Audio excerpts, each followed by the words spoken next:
We did the interview, fittingly, at a true St. Louis theater, the High Point, because this father-son relationship, born and raised in U City, inspired one of the most successful movie franchises ever made.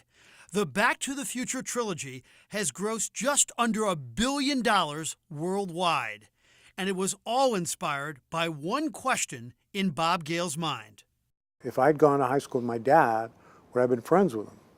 And the bolt of lightning struck at that point to say, hey, what a cool idea for a movie. Bob Gale was a 1969 graduate of U City High School. He went to Tulane initially to study engineering and didn't like it a bit.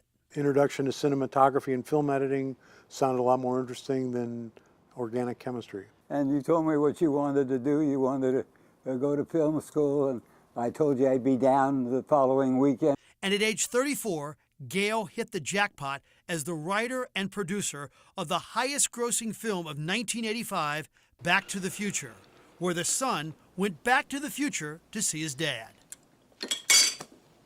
What? You're George McFly. So when did he tell you that you were the inspiration here?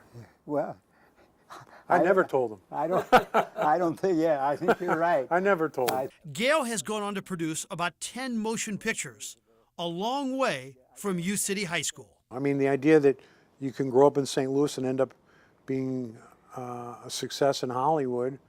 I mean, look, on career day in St. Louis, there's not a guy from Universal Studios saying, hey kid, you could have a career in the motion picture business. Gale also produced the movie Used Cars in 1980. In the film, he actually used my last name in this clip. Gale remembered me as a child.